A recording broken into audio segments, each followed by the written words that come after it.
Hey everybody, welcome back to the show. So this is episode 4 of Running with Spider-Man. So again, two subplots in this episode. Norman Osborn is giving Peter a bunch of stupid suits because reasons, I guess. And the second subplot, which is surprisingly getting kind of interesting, the Lion Lincoln thing with the gang and whatnot. And again, I can foresee everything that's going to happen with this character. First, he's going to lose his girl, and then something's going to happen where he gets probably going to get mutated or something because, again, in the comics, he has a skin disease that gives him pale skin and, basically indestructible. Like the leader of the gang, then his name is Big Donovan. So basically, they're doing the whole street wars thing. Like in the early comics, Peter Parker, Spider-Man, there's a lot of street level criminals. Shocker, Hammerhead, the enforcers, D-listers. The album doesn't show up for a while. Octavius, Venom. Venom wasn't until the 80s. And the rival gang is a group called the Scorpions. And their leader, of course, is Matt Gargan. We get a little glimpse of him in this episode. So that's kind of cool. I kind of like that. See, I figured it was going to go somewhere. Surprisingly, the Lion Lincoln subplot's more interesting than the Peter Parker stuff because, again, the mentor thing I just don't like. Peter's smart enough to figure out how to make his own damn suit. Because we're always told he's a genius, and then we get stupid shit like this, or someone holding his hand, like in the MCU. So now he's talking about his uncle that we never met.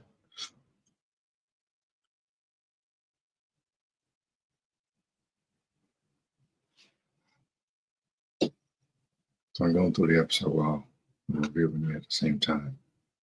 It makes it interesting, keeps it more fresh in my head.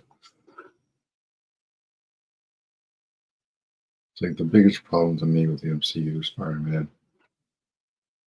We never got to meet Ben Parker, which means Peter never learned power and responsibility until they gave that line to Aunt May for some reason. Because of reasons, I guess. So I'm going to assume this is the episode where he gets the Future Foundation suit, which, again, Future Foundation suit doesn't happen for years down the line in the comics. Johnny Storm gives him the Future Foundation suit after years of friendship. Then it was a request from him for Peter to join the Fantastic Four, which he did temporarily because Peter's not really a team player. So we joined the Fantastic Four temporarily in the comics at Johnny's request, because Donnie was his last request to his friend Peter. And this show, just like the last couple of Spider-Man iterations, there's no actual linear story. They just jump around to different parts of his history, which again I don't like. Like the last Spider-Man show, just called Marvel Spider-Man, they had freaking Superior Spider-Man in like season 2 or something. And they had Miles Morales also being Spider-Man in the show. I think Gwen Stacy as well. Ultimate Spider-Man had a bunch of random things going on. They had Octavius, Goblin, Venom, and a bunch of random heroes that don't belong in the Spider-Man show. And now here we go again with the whole somebody to hold Peter's hand and tell him what to do. Type of shit just gets on my nerves with these characters. And I want to give a show a benefit of the doubt. I think the Lion Lincoln stuff is far more interesting than the Peter Parker storyline, which is kind of strange to say, considering what the show was called. So I think the gang stuff is interesting, especially if this we're gonna make the Scorpion a crime boss. I could see that going somewhere. So like, that kind of excites me a little bit. See where that goes. I still don't like the Norman Osborn thing. I think it's lazy writing, in my opinion. Uh,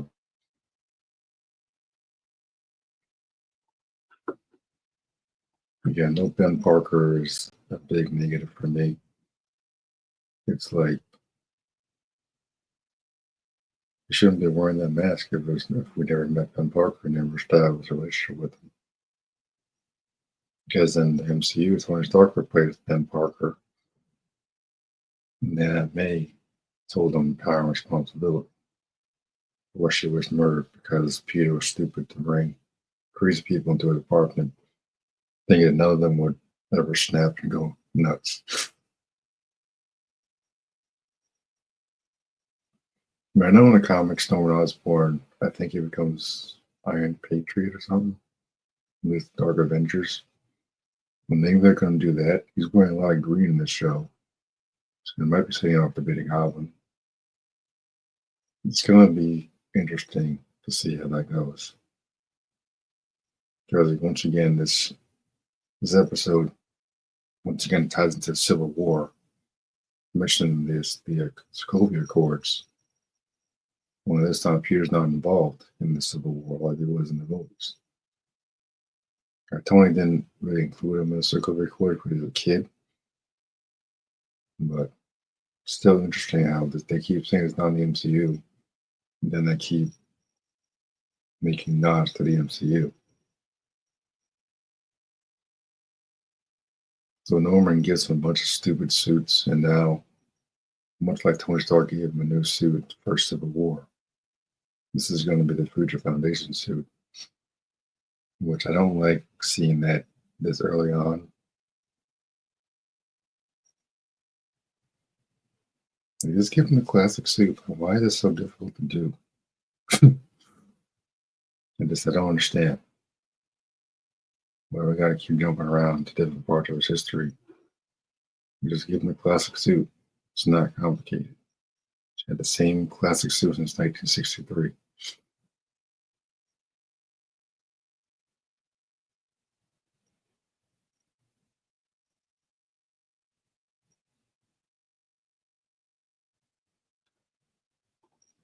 Yeah, and right here, I don't like the way they even designed the Future Foundation suit. Future Foundation is one of my favorite suits from the comics. But man, this looks like a mix of Future Foundation, maybe like the symbiote, the black suit. So I'm a little confused with the design. Supposedly this is the same animation department that did X-Men 97, but I don't see it here. I'm not creative about X-Men 97 either. I think that show was kind of a mess, but I'll go into details on that another episode on Monday.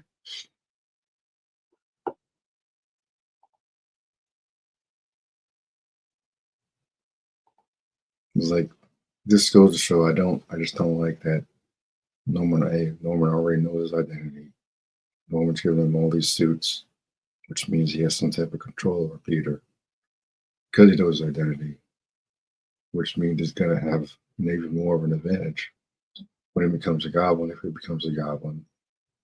Probably season 2 or 3, since this has been renewed already. Then you got the Lincoln thing. So again, I think it's kind of interesting, the gang stuff. I mean, it's definitely a stereotype that people do with African characters all the time. It's either a black person doing drugs in prison or they're in a gang, or they're doing all three.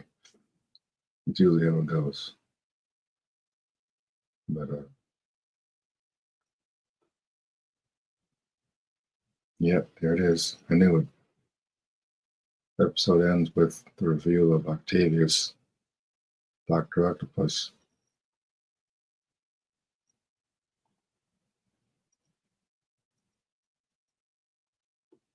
Even I'll say that I don't like the animation for the show, but the characters are pretty accurate how they're portrayed in comics.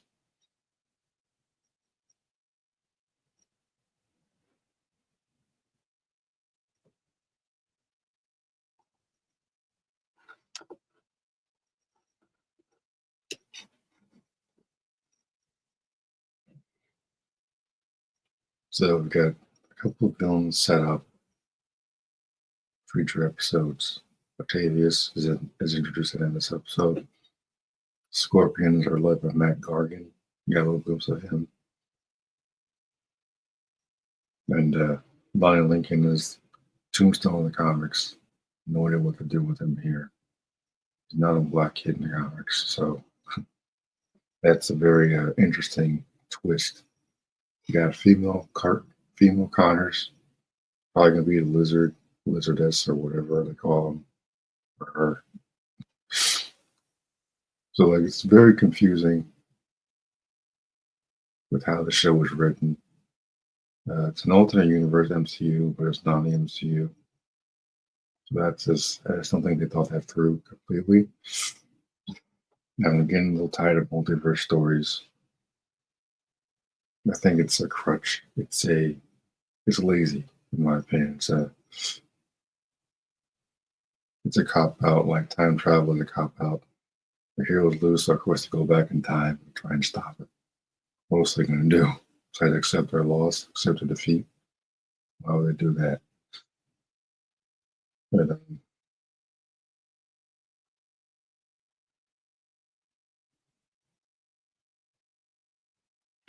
I personally just don't like. I don't like the way Peter's characterized in this. I think that's the biggest negative for me, besides Norman Osborn being his mentor. Like Peter looks like Peter. It's fine. It's cool. I don't like not seeing him in a classic suit. They tried to pull it off for comedy. It's not funny. It's stupid. Like, I mean, in the comics, you don't really see Peter like technically design a suit. I mean, he makes the web shooters, but I guess it's really unknown how he actually made his suit because Peter's never really had any sewing skills. So in that case, it makes sense for someone else to design it for him. Whereas why it was cool when Tony Stark made his new suit, that made sense. But that's why his homemade suit is usually like a sweater and goggles and stuff. Like that makes sense for someone like for a kid to make in his spare time. But it's for like a fully functioning suit, yeah, it makes sense for someone else to make it. I just don't like that as Norman Osborn. And they did the same thing in the Insomniac games, where Octavius made his what's it called? The Nance suit, which I never wear in my game. It has an ugly spider on the back of his suit. Yeah. And then he goes crazy and becomes a super villain. So they're clearly, I'm going to assume they're going to do the same thing here. Because we'll have to wait and see what happens with this series going forward. But the Lion Lincoln stuff has my attention a lot more now than it did previously. Now the Peter Parker stuff is like, it feels like Peter is more of a side character in the show, which is kind of strange. I mean, in the comics, they always have like these meanwhile subplots going on at the same time, so it's not completely out of the ordinary. But I would rather focus more on Peter than some random kid who's going to become a supervillain, maybe down the line. No, and Harry Osborn looks very feminine. He's kind of disgusting. So that's a little creepy and just like, yeah, I don't like that design at all. So hopefully they trim down Harry, quote unquote Harry's screen time in the show because I don't want to look at that. It's gross. Yeah.